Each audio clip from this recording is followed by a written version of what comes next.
Page 24, Serenade, the very famous melody by Schubert.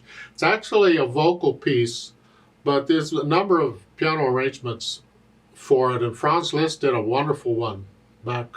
And there's all kinds of recordings of that one. Just search on Schubert Serenade for piano and you'll find it. It's gorgeous. Here we get to play on 3 staves, as if 2 staves weren't enough. Good grief. Well, let's take a look here and see what we're getting into. Somehow it has to make sense, and there's a reason for using the 3 staves rather than cramming it all into 2 staves, because they could have done it in 2 staves. So let's look it over and I'll explain it as we go along. It's 3 staves here, and you'll notice the curly brace goes through all of them. It's all a grand staff. It all counts. The clef signs, you get treble clef on the top one and bass clef on the 2 bottom ones. That's kind of important. They've labeled them LH, RH, and LH, and that's handy, although most music won't do that. It's up to you to figure out which hand is doing what where. In this case, just keep in mind the right hand is going to do the middle staff, and the left hand does the top and bottom staffs. So the left hand's going to be moving around a bit. 1 flat in the key signature, so it's either an F major or D minor. If you look at the end, the last chord, we're here. That is a D minor chord. All that mess, they put an F sharp in it. They're ending it on a Picardy third. But it is a D minor chord. D minor chord is here. If you're wondering about that F sharp, down there at the bottom of page 35, they put one of those 8th notes as an F sharp. All right, let's go here. That's what's known as a Picardy third. It's because in D minor, the 1 chord is here, and that's the tonic, or the bottom of it. And a third, an interval of a third, I don't know if we've had intervals yet. 1, 2, 3 is the F. And what they do is they take the third, the middle note, and they simply raise it up a half step to make it a major chord. So it's a D major chord, not D minor.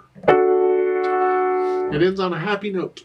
It used to be the general style hundreds of years ago. When you had a key in minor, you would end it on a major chord.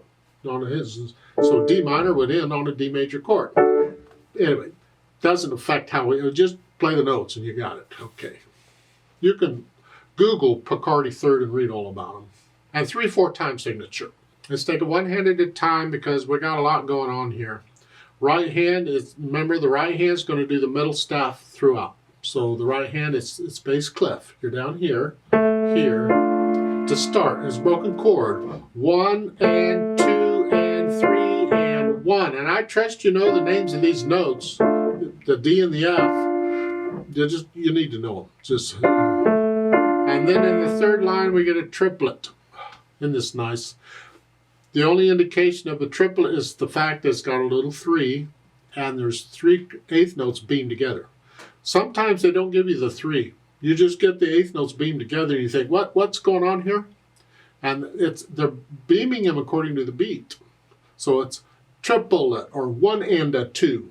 So it's here, and it's 2 here. So because we've been doing 1, and when you do it here, come down and use 2. 1 and a 2 and 3. 1 and a 2. 1 and a 2 and 3 and 1 and a 2 and 3 and. See, as piano players, we get this sort of thing a lot, and we get good at this going back and forth between triple and duple counting. That is 3s and 2s. 1 and a 2 and 3. We can do it at any time. 1 and 2 and a 3 and 1 and a 2 and 3 and 1 and 2 and 3 and a 1. We just switch it any way we want to. We get accustomed to this. We get this in this piece. This is good practice. So that 3rd measure is 1 and a 2. 1 and 2. And then I've changed it to 4. Just 2 G's, we're changing position. And then come up here. You come up a little bit to the F. 1 and a 2, and then reach down and I'm going to connect the notes. 2, 3. So I'm going to connect all of this together here. They've got the slurs in there. Connect it all together. I mean, yes, it's slurred, but these aren't phrases. You're not going to lift up each measure. No, it's not. No, it's all one sentence. It's all one thought. So you connect it until you get to the second line, you're here. Now you can lift up. It's this new phrase here. Connect. I'm into the articulation already. Back up. Let's go back to the right hand. The third line down, you're here. Now this isn't a triplet, just 1 and 2 and 1 and 2 and 3. Crossover. Again, I want to connect all this. Then cross over the thumb.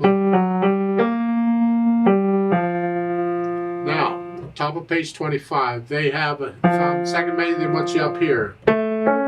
You can get away with it because of the articulation, but again, I want to connect everything. So I'm not going to do that. I'm going to reach up to this position. 2, 2, 3, 1. So the first measure should just reach up. And then reach up. If you can't reach that, then you got to do that. But that's all right. You can do that. You can do that if you need to. Otherwise, 3. Now on the second line, now you get treble clef. They changed the clef sign on you. Now you got to come up here. Well, I'm out of position for that because I finished the first line here. They want me here. That doesn't work. So at the end of the first line, rather than 2, I'm going to use thumb. This way I can reach up for the second line. So again, the second line, little index comes down, and they want thumb again. I don't know why, because you get the clef sign back, which sends you back down here. I don't know why they would want a thumb here. That makes no sense to me. I want to prepare what's coming, and in that second measure, I get bass clef. I got to come back here. I don't have to use those fingers, but I want to connect it. So I want to go from here to here. So I don't want thumb on that note. So again, the first measure, you can use third finger, it's there. Now you come down and use thumb.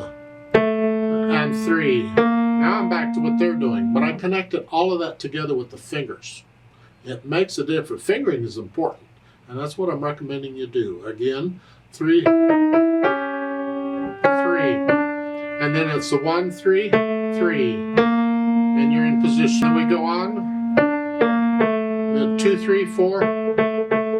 I like that. That's kind of nice. That sets us up for where we're going. If you don't want to be up in here, you can do that. Go here. Otherwise, you can use the thumb if you don't mind being up in here. I want to connect these notes, so I got to change the fingering a little bit again. So in the second line at the end, we're here. You can do a 1 or 2, whichever, I don't care.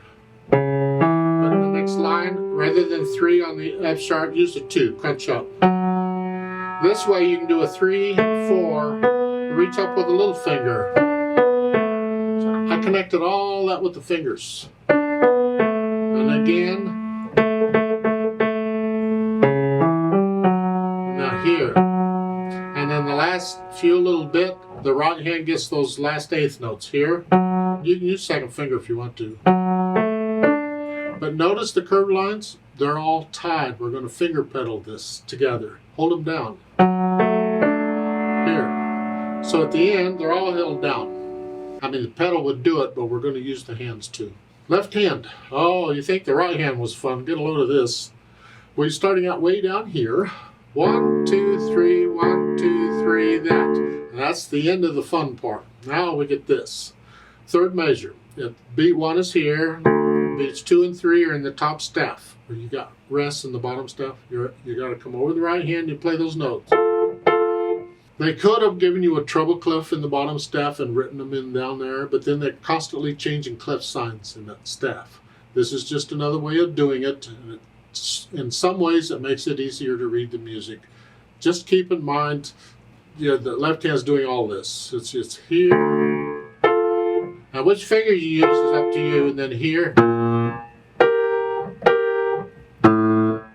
gotta read. You gotta look down at the piano course, but you only need to glance down because you just need to be there long enough to get your hand in position. Then you can look at the music and see what's coming. And you'll get this rhythm of when to look down and when to look up as time goes. You practice that too.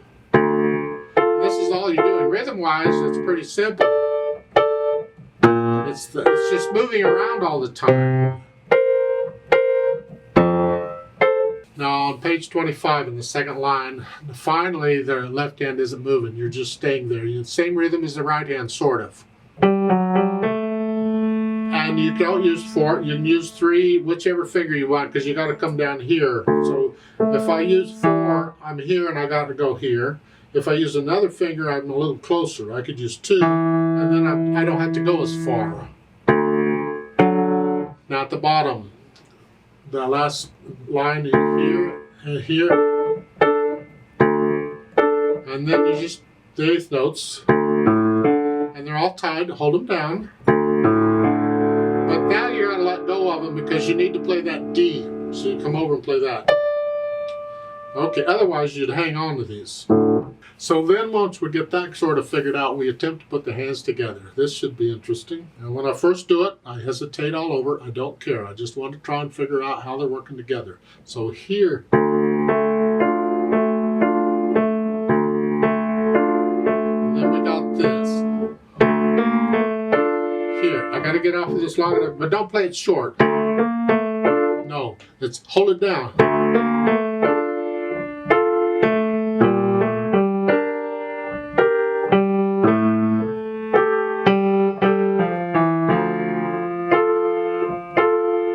Again, I want to connect this melody. So if I didn't catch it the first time, and I probably didn't, at the end of the first line we're here. 4. And you use thumb on the second line there in the right hand. This way when I go on, I can do a 2, 3, 1. I'm connecting them. Here. You just got to figure all that out. Find a fingering in the right hand that works for you and just work on here, and then here, here.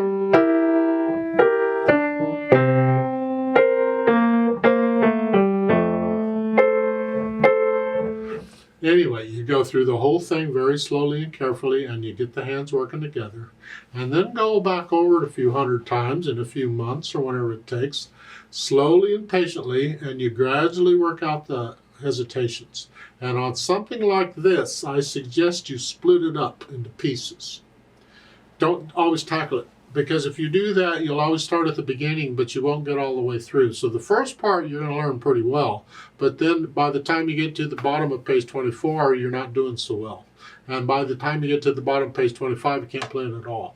So you got to split it up and tackle the pieces.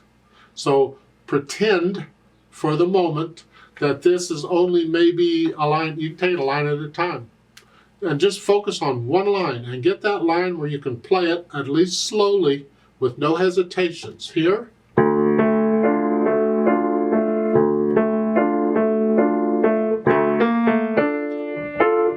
I get that much. I forget the rest of it. Just get that much, and I'm working on this. And then once I have that, then I forget it, put it aside, and now I'm going to start with the second line, and I'm going to work on that.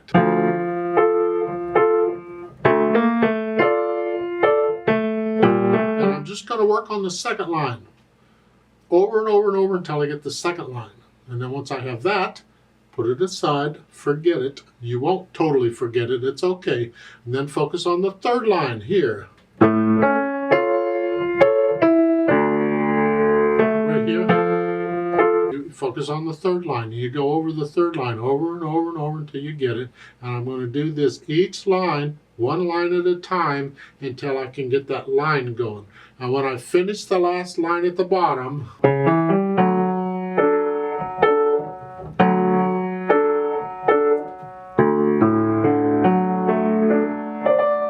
play the whole thing line with no hesitations or nothing, then I go back and I'll put it all together. You will not have forgotten the other lines. That's okay. You'll still be able to play them. But it's much more efficient way of practicing than always starting at the beginning and trying to go through it, because you'll end up spending a lot of your time playing what you can already play instead of working on what you need to work on to learn. So no, take it just a bit, and a line is just a suggestion. Maybe you take it 2 lines at a time. Maybe you take the whole page at one time. Just the point is, once you have that part done, set it aside. Don't play it anymore. Work on the other part. Just pretend the first part doesn't exist. Work on the other part and get it going. A much more efficient way of practicing these longer, challenging pieces. Now, once you got all that under control, no hesitations, at some slow speed, then we think about the articulation. And this is very connected, but I'm lifting up for the phrasing and the melody. So, and you have to, where is it? Well,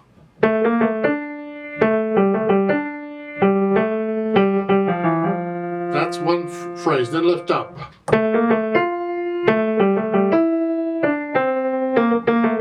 That's another phrase. Lift up.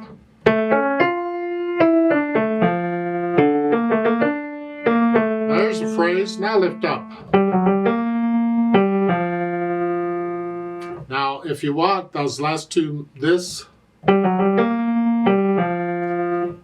is it a separate phrase?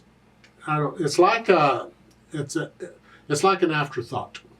It's you're daydreaming and you think, oh, and then you think some little thought afterward. That's sort of what this is. It is sort of a separate phrase, but and then you lift up. Find the phrasing and lift up for the phrasing. The left hand, you just play it as best you can. You play it as legato or connected as you can. Good luck. The pedal will help, but you want to try and feel the connection with the hand. Then we think about the dynamics. PP at the beginning is very soft. And it's going to be both hands for the first 2 measures. There's no melody. And then they have a P in the middle staff and a PP in the top staff. You don't need the PP in the top staff. No. All we need is the melody. That is soft. Everything else has to be in the background. So this, that's soft. This, very soft, all of it. This is what we want to hear that. And don't play this louder so you can hear it.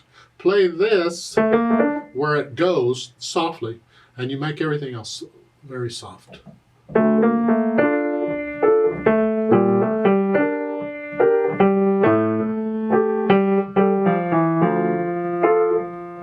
You experiment with it.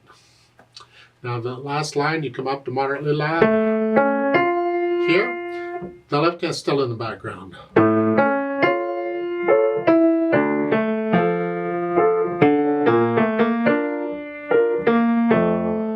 And I suggest on the last measure of the page 24 and the first measure on page 25, it's like an echo. It's an afterthought. Bring that down a little bit. I would bring that down a little bit. And then go back up to moderately loud for the second measure of page 25.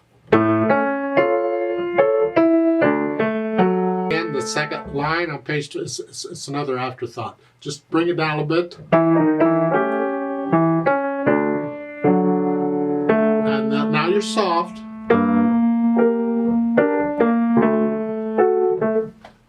And you're basically staying soft. It ends very soft at the end. And the melody there, and then the last few measures, there's no melody. It's all just very soft.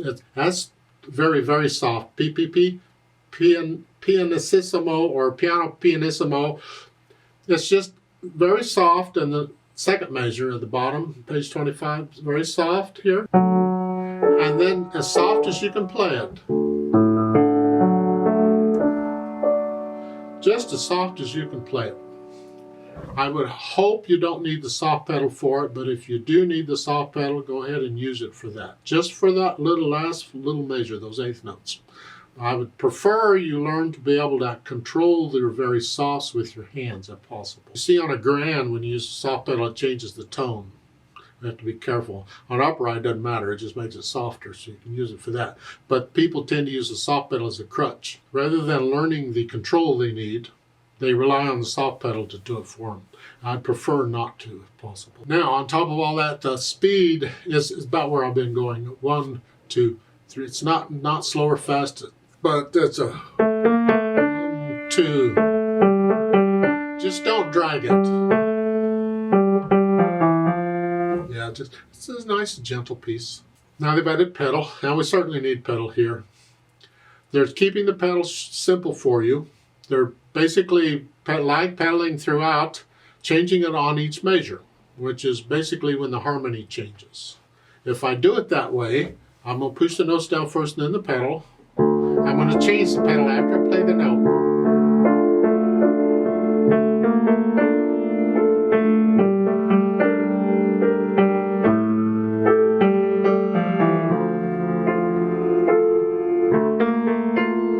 If you're not listening at all, that doesn't sound too bad. Otherwise, it sounds terrible. Just terrible. I don't want that. What? No. So we had to fix this pedaling. They're keeping it simple for you, but really I would rather you not use the pedal at all than to listen to that junk. I'm going to change it. The first 2 measures are okay. You're just playing broken chords. But this...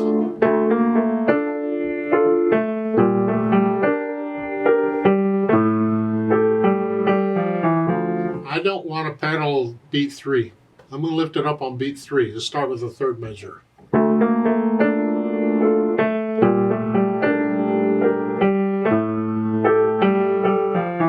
So that cleans that part out. But it's still a little mushy. So maybe I'll change the pedal between beats 2 and 3. Here. If I lose this, well, it's only a quarter note anyway. Yeah. And then I can lift it up on beat 3 still. So I'm just pedaling the first 2 beats of the measure, but I'm changing the pedal on them. I'm pedaling each beat. Now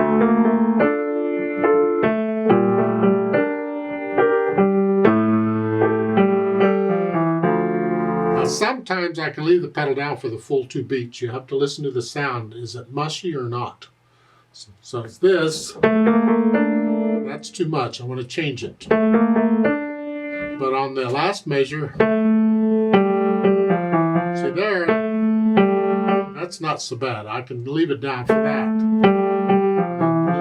Then lift it up for the last beat. And basically that's how I'm going to pedal most all of this. There is a note at the bottom of the 2nd staff there on page 24. Simile, continue pedaling. The simile, they're explaining it to you. Simile can be used anywhere in the music. And it simply means keep doing what you've been doing in a similar style. And what it applies to depends on where it is in the music. Well, when it's down there by the pedal thingy, it's telling you, when they have a pedal, so a lot of times you don't get the ped. You get the simile down there, and they're telling you for the pedal, you keep doing it. They're just telling you to keep pedaling the way you did the first line. Yuck. So I'm telling you, let's challenge this a little bit and change this pedaling to make it sound a little bit better. Let's take a look at page 25, 2nd line here. I don't want to pedal the triplets. That's fine, they're not showing, and that's good. There, I can pedal like they're showing.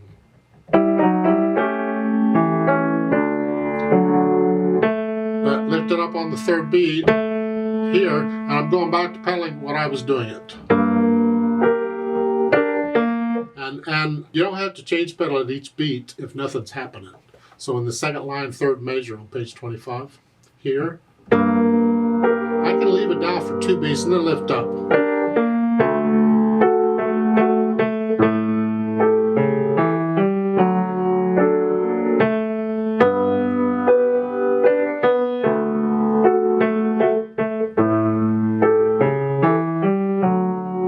And the last line, I'm going to pedal all of that here.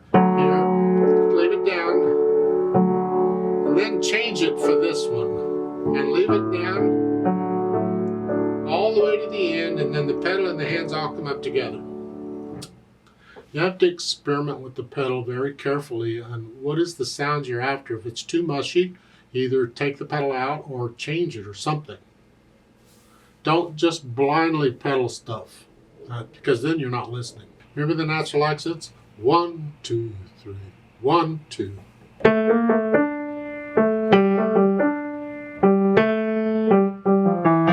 1, 2. The left hand will help with that because it's got these low notes on the first beat of each measure.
Please don't copy me. You do your own thing with it. Let's play this together very slowly and check the notes and the rhythms. I'm not going to do louds and softs. I'm going to leave the pedal out on this because you hear the notes better without the pedal. And all we're doing is checking notes and rhythms. We're not performing it. You can pedal if you want to, but I'm not going to. I'll give us 3 counts. 1 and 2 and go and.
Two, 3, 1, rest, rest.